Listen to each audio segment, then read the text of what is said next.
नमस्कार मित्रांनो, मी दीपक वळवी. मित्रांनो, आजच्या या व्हिडिओत आपण पाहणार आहोत सखी सावित्री समिती या सभेचे प्रोसिडिंग लेखन व इतिवृत्त लेखन कसे करावे या संदर्भात सविस्तर आपण या व्हिडिओत जाणून घेणार आहोत. माहे नोव्हेंबर 2025 करता सभा क्रमांक 6 साठी कोणते विषय आवश्यक आहे आणि संपूर्ण लेखन कसे करावे हे आपण या व्हिडिओत जाणून घेणार आहोत. त्याआधी मित्रांनो, आपण जर या चॅनलला नवीन असाल तर या चॅनलला लाईक करा, या व्हिडिओला आपल्या मित्रांना शेअर करा आणि या चॅनलला सबस्क्राईब करायला विसरू नका. असेच माहितीवरील व्हिडिओ आपणास या चॅनलला पाहावयास मिळतील. मित्रांनो, आपणास जर या सखी सावित्री समितीची PDF किंवा वर्ड फाईल हवी असेल तर डिस्क्रिप्शनला जी लिंक दिली आहे त्यावरून आपण हे प्राप्त करू शकता. या ठिकाणी शाळा, केंद्र, तालुका, जिल्हा आपणास टाकून घ्यायचा आहे. त्यानंतर ज्या दिवशी आपण ही सभा घेणार आहोत ती तारीख या ठिकाणी आपल्याला टाकून घ्यायची आहे. ठराव किंवा ठरावाचा तपशील थोडक्यात या पद्धतीने लेखन करून घ्यायचं आहे. दिनांक मी या ठिकाणी 4 नोव्हेंबरला ही सभा घेतलेली आहे, म्हणून मी 4 तारीख या ठिकाणी टाकून घेतली आहे. आपण ज्या दिवशी सभा घेणार आहोत ती तारीख या ठिकाणी आपल्याला टाकून घ्यायची आहे. रोजी शाळा या ठिकाणी शाळेचं नाव टाकायचं आहे. अध्यक्षा या ठिकाणी आपल्या ज्या सखी सावित्री समितीच्या अध्यक्षा आहेत त्यांचं नाव या ठिकाणी टाकायचं आहे. यांच्या अध्यक्षतेखाली सखी सावित्री समितीची सभा घेण्यात आली. सदर सभेसाठी श्री टिंबटिंब शाळेचे मुख्याध्यापक उपस्थित होते. या पद्धतीने थोडक्यात आपल्याला प्रस्तावनाचे लेखन करून घ्यायचे आहे. सभेचा पहिला विषय या ठिकाणी मी घेतलेला आहे, मागील सभेचे इतिवृत्त वाचन करणे. 6वी सभा आणि त्यामधला पहिला विषय आहे, सभेत मागील सभेचे इतिवृत्त वाचून कायम करण्यात आले. दुसरा विषय या ठिकाणी घेतलेला आहे, विद्यार्थिनींना शाळेतील विविध उपक्रमात नेतृत्वाची संधी देणे. फार महत्त्वाचा असा हा सखी सावित्री मधला विषय आहे. 2 नंबरचा, विद्यार्थिनींना शाळेतील विविध उपक्रमात नेतृत्वाची संधी देणे हा सखी सावित्री समितीचा अत्यंत प्रभावी उद्देश आहे. यातून मुलींमध्ये आत्मविश्वास, जबाबदारी, निर्णय क्षमता आणि संघटन कौशल्य विकसित होते, असे आजच्या बैठकीच्या सुरुवातीला चर्चा करण्यात आली. तसेच मुलींना पुढाकार घेण्याची संधी देणे, यामध्ये त्यांच्यात नेतृत्व गुण, आत्मविश्वास आणि सहकार्याची भावना वाढवणे, तसेच समाजातील स्त्री पुरुष समानतेचा आदर्श निर्माण करणे याबाबत सखोल अशी चर्चा आजच्या बैठकीत करण्यात आली.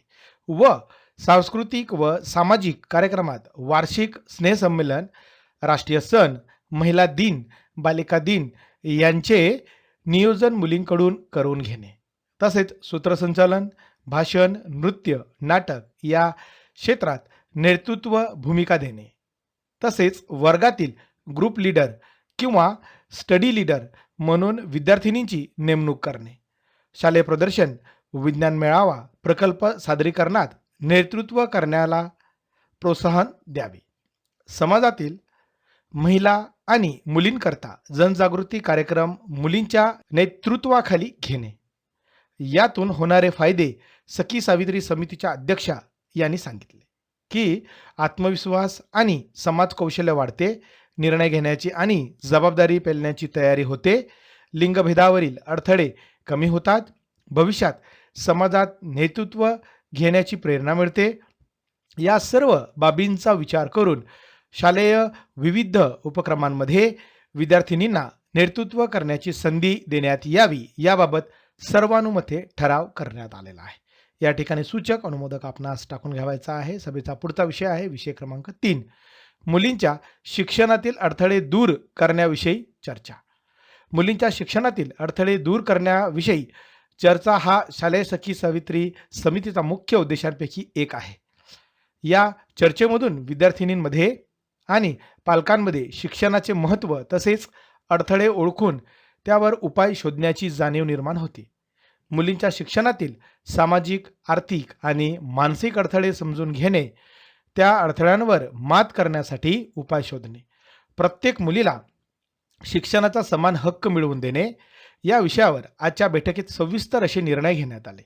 यामध्ये मुलगी शिकून काय करणार अशी चुकीची समज दूर करणे, लवकर लग्न लावून देण्याची प्रथा यावर योग्य मार्गदर्शन करणे, मुलींना घरकामाची जबाबदारी देऊन शाळेतून बाहेर ठेवणे, यासाठी विशेष गैरहजर असणाऱ्या मुलींची घर भेट घेणे, किंवा आर्थिक अडथळे, सुरक्षा आणि सुविधा संबंधी अडथळे तसेच मानसिक आणि सांस्कृतिक अडथळे या प्रकारे विविध अडथळे दूर करण्यासाठी आजच्या बैठकीत काही उपायांवर चर्चा करण्यात आली.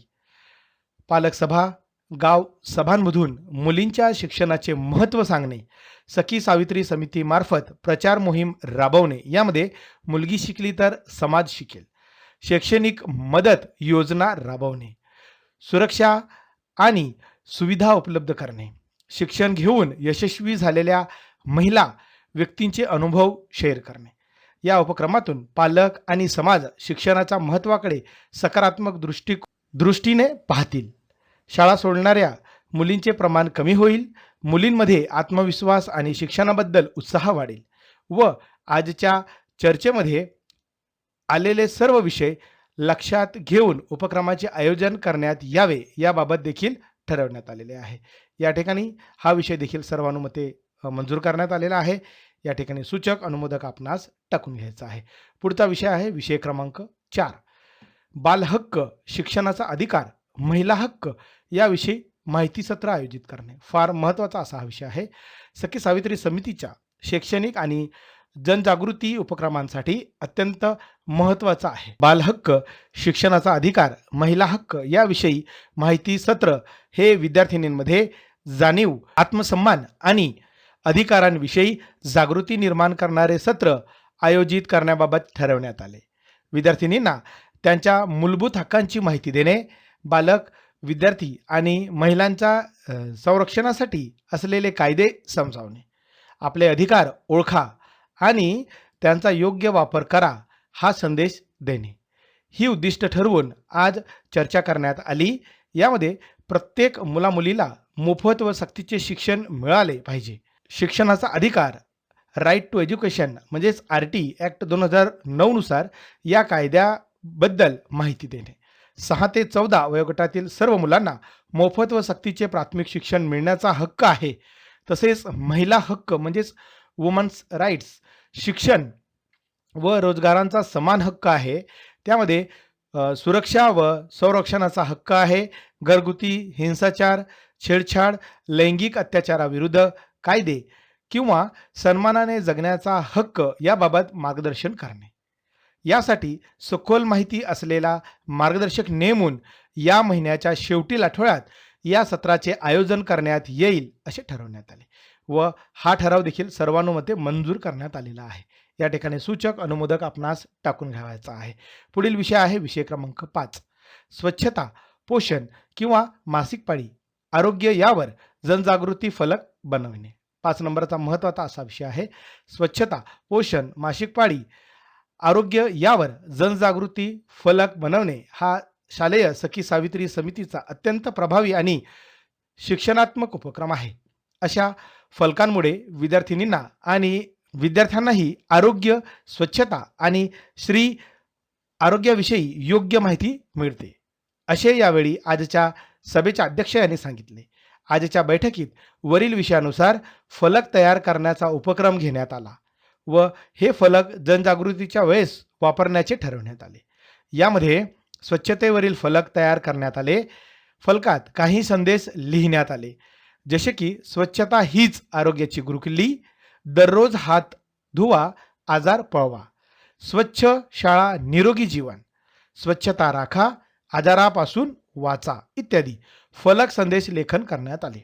तसेच पोषणावर आधारित देखील फलक लेखन करण्यात आले. यामध्ये संतुलित आहार घ्या, निरोगी राहा, भाजी, फळ, दूध, आरोग्याचे 3 मित्र, तसेच पोषण म्हणजे ताकद, बुद्धी आणि आनंद, दररोज रंगीत ताट, आरोग्याची वाट यासारखे फलक तयार करण्यात आले व मासिक पाळी आरोग्यावरील फलक देखील तयार करण्यात आले. यामध्ये मासिक पाळी हा नैसर्गिक बदल आहे, यामध्ये लाज नाही, अभिमान आहे, स्वच्छ सॅनिटरी नॅपकिन वापरा, आरोग्य राखा इत्यादी फलक तयार करण्यात आले व यामधून विद्यार्थिनींमध्ये आरोग्य आणि स्वच्छतेविषयी जागरूकता वाढेल. मासिक पाळीविषयी संकोच आणि गैरसमज कमी होतील. शाळेतील आरोग्यविषयक वातावरण सुधारेल. यावर येत्या आठवड्यात जनजागृती मोहीम, फलक लावण्याचा उपक्रम हा राबवण्यात येईल असे सर्वानुमते ठरवण्यात आले व तसा ठराव हा मंजूर करण्यात आलेला आहे. या ठिकाणी सूचक अनुमोदक आपणास टाकून घ्यायचा आहे. पुढील विषय आहे विषय क्रमांक 6, ऐन वेळेस उपस्थित होणारे विषय. ऐन वेळेसच्या विषयावर सखोल चर्चा करून श्री टिंबटिंब यांनी सभेस उपस्थित सदस्यांचे आभार व्यक्त केले. अशा पद्धतीने खेडीमेडीच्या वातावरणात अध्यक्ष यांच्या संमतीने सभा संपन्न झाली असे घोषित करण्यात आले. या ठिकाणी सभेस उपस्थित सदस्य, अनुक्रमांक, सदस्यांचे नाव, पदनाम आणि स्वाक्षरी करून आपणास हे दप्तरी ठेवता येणार आहे. या पद्धतीने माहे नोव्हेंबर 2025 करता सभा क्रमांक 6 साठी सखी सावित्री समितीचे लेखन करण्याचा प्रयत्न केलेला आहे. आपणास व्हिडिओ आवडला असेल लाईक करा, शेअर करा आणि सबस्क्राईब करायला विसरू नका. धन्यवाद.